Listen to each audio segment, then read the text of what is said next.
So the Vancouver Canucks are halfway through their National Hockey League exhibition schedule. They have no wins and just 2 goals. And when you consider one of the goals, the first goal, was Quinn Hughes on a power play in Edmonton, that leaves you with 1 goal from a forward and 1 goal at even strength. It came off the stick of Connor Garland in a 3-1 loss in Seattle on Thursday night. To me, Garland's been one of the better Canucks here through the first 3 preseason games. Scored, was a net front presence on the power play in Edmonton, has been hustling, and there seems to be some natural chemistry there with Pius Suter, and Anthony Beauvillier was the other member of the forward line in Seattle. That could be a line that starts the season for Rick Tocchet. So I've liked Garland and Suter in their limited preseason appearances. I thought Filip Hronek looked pretty good against the Kraken in a game in which the Canucks were outshot and outchanced. He tilted the ice in the Canucks' favor on that pairing with Ian Cole. So you want to see more of that from Filip Hronek. Thatcher Demko looked good in his first preseason action. Casey DeSmith was sharp against a pretty good Oiler team in Edmonton. So I think the Canucks' goaltending situation is settled and a nice start to the season, at least the preseason, for both Demko and DeSmith. There have been other players that have stood out. Jack Studnicka, a lot's been made of him and the way that he hit the ground running at training camp and has looked all right in the preseason. In fact, Rick Tocchet name-checked Studnicka, Teddy Bluger, and Nils Aman as 3 of the depth guys that have stood out for him. And so that kind of throws down the gauntlet to some of the others that are battling for a spot on the opening night roster.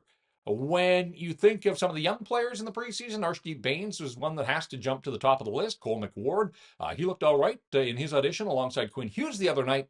The beauty of preseason is that it's a chance for guys to create their own narrative, to separate from the pack. And I think Archdeep Bains has done that.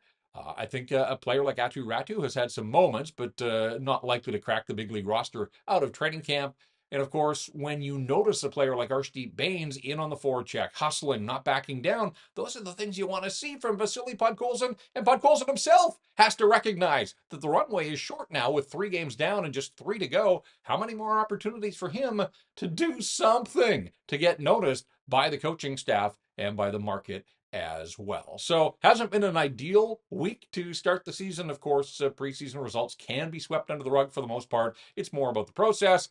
Process has to be a whole lot better in week 2 than it was in week 1 because the Canucks have spent much of the offseason pointing to October 11th and that season opener against the Edmonton Oilers and saying that things are going to be different this year, that they're going to be ready from the drop of the puck.